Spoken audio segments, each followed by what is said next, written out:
तो बेटा अब मैं ना आपको जो अगला टॉपिक करवा रही हूँ वो है treatment of accumulated profit losses and reserves. बेटा जब हमारी पार्टनरशिप का रिकॉन्स्टिट्यूशन होता है, मतलब पार्टनर्स का पीएसआर चेंज होता है या फिर नया पार्टनर बिजनेस में आता है, पार्टनर की डेथ होती है, रिटायर होता है, उस टाइम पर अगर बैलेंस शीट के अंदर कुछ प्रॉफिट्स, कुछ लॉसेस, कुछ रिजर्व्स दिए हैं तो उसका क्या ट्रीटमेंट करना है। ठीक है, पार्टनर्स है, उनका रेशो ये था, न्यू रेशो ये है, तब हमें क्या करना है, पार्टनर्स का रेशो ये था, नया पार्टनर आ गया, पार्टनर्स का रेशो ये था, नया पार्टनर रिटायर हो गए, डेथ हो गई, तो ऐसे सिचुएशंस के अंदर हमने इन रिजर्व्स, प्रॉफिट्स एंड लॉसेस का क्या करना होता है। रूल ये कहता है बेटा, ये जितने भी प्रॉफिट, लॉसेस या रिजर्व्स हैं इनको ओल्ड पार्टनर्स में ओल्ड रेशो में डिस्ट्रीब्यूट कर दो। जितने भी प्रॉफिट्स या लॉसेस हैं इन्हें ओल्ड पार्टनर्स में ओल्ड रेशो में डिस्ट्रीब्यूट या राइट ऑफ कर दो। ठीक है बेटा, देखिए बेटा, जैसे फॉर एग्जांपल हम एक क्वेश्चन ले रहे हैं, XYZ पार्टनर्स है जिनका रेशो है 5:3:2, ओल्ड रेशो, न्यू रेशो 2:2:1 है। बैलेंस शीट दी हुई है, बैलेंस शीट के अंदर जनरल रिजर्व दिया बेटा हमारा 3 लाख, वर्कमैन कॉम्पनसेशन रिजर्व दिया 1 लाख, इन्वेस्टमेंट फ्लक्चुएशन रिजर्व दिया 50,000 एंड एसेट साइड पर प्रॉफिट एंड लॉस दिया। ये डेबिट बैलेंस है, मतलब दीज आर लॉसेज, ये हमारे लॉसेज हैं। डेबिट बैलेंस है ना, एसेट साइड पर प्रॉफिट एंड लॉस दिया है, मतलब ये लॉसेज है 1 लाख के। एडवर्टाइजमेंट सस्पेंस दिया, एडवर्टाइजमेंट सस्पेंस का दूसरा नाम होता है बेटा डेफ फॉर रिवेन्यू एक्सपेंडिचर, या तो डेफ फॉर रिवेन्यू एक्सपेंडिचर के नाम से दिया होगा एसेट साइड, या फिर एडवर्टाइजमेंट सस्पेंस के नाम से 50,000।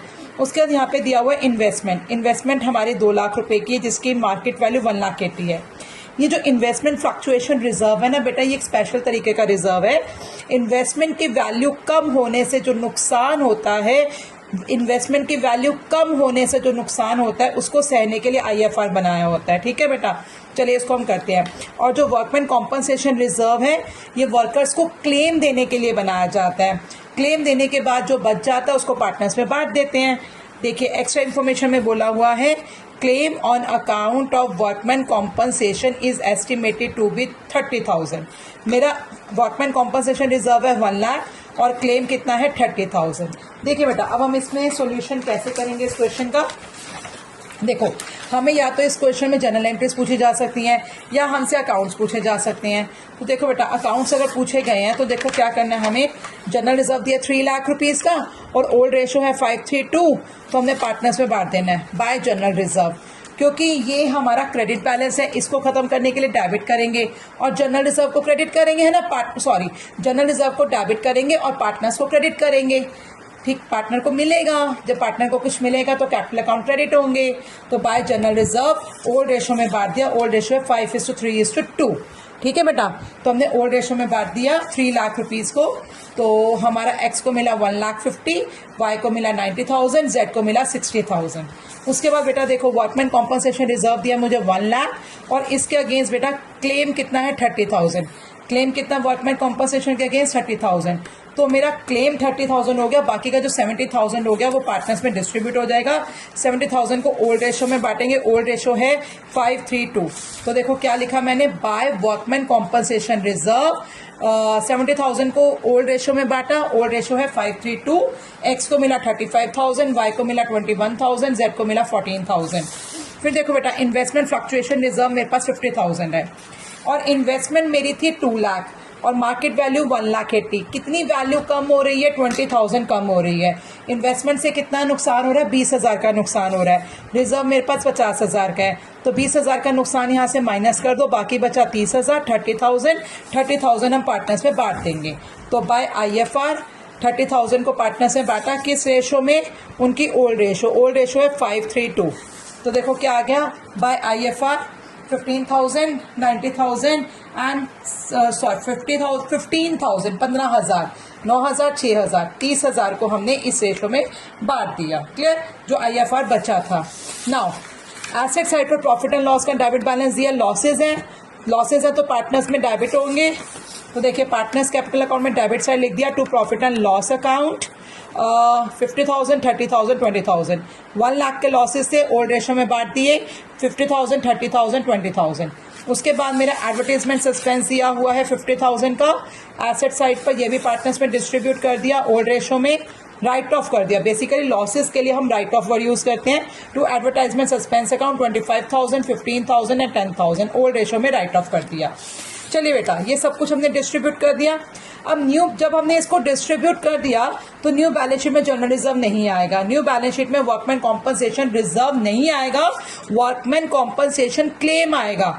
कितना क्लेम आएगा? 30,000। देखिए जब भी हमारी न्यू बैलेंस शीट अगर बनेगी तो उसमें वर्कमैन कॉम्पनसेशन रिजर्व नहीं आएगा, वर्कमैन कॉम्पनसेशन क्लेम आएगा 30,000।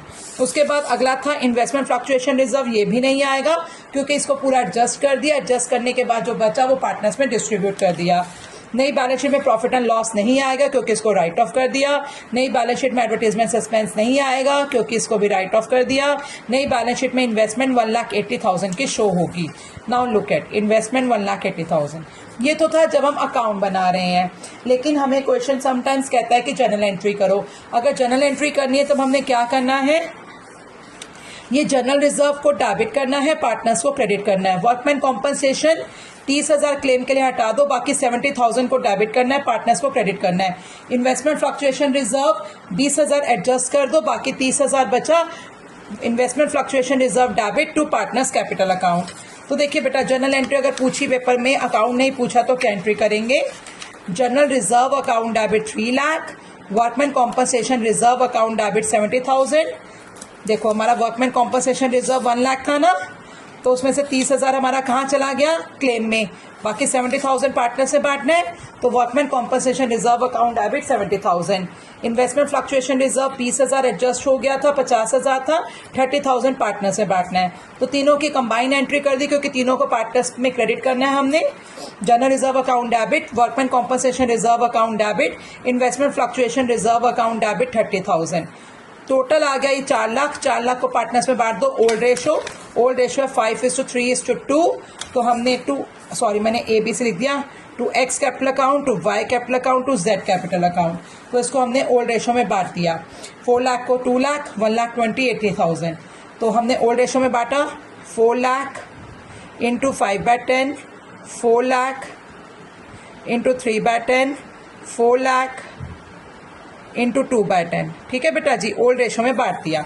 उसके बाद एसेट साइड पर क्या दिया हुआ है मेरा? लॉसेस। ठीक है, एडवर्टाइजमेंट सस्पेंस, इसको भी राइट ऑफ करना है पार्टनर्स में।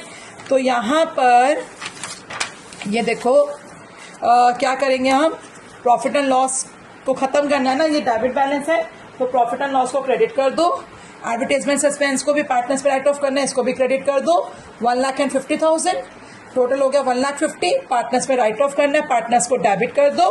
तो किस रेशो में? ओल्ड रेशो में 5/10, 1,50,000 into 5/10, 1,50,000 into 3/10, 1,50,000 into 2/10। Is it clear? तो इसको हमने पार्टनर्स में राइट ऑफ कर दिया। बेटा यहाँ पे ना एक एंट्री ये भी बनती है, जो हमने वर्कमैन कॉम्पनसेशन रिजर्व का कितना पैसा क्लेम में डाला। हमने पार्टनर्स में तो 70,000 डिस्ट्रीब्यूट किया है, वो मान गए हम, लेकिन 30,000 हमने क्लेम में डाला है ना। वो तो अगर हम अकाउंट ट्रांसफर कर रहे हैं, अकाउंट्स बना रहे हैं, तो यहाँ तो नहीं लिखेंगे, नई बैलेंस शीट में क्लेम लिख देंगे हम। लेकिन अगर हम जर्नल एंट्री कर रहे हैं उस सिचुएशन में हमें ये लिखना पड़ेगा, workman compensation reserve account debit to workman compensation claim account 30,000।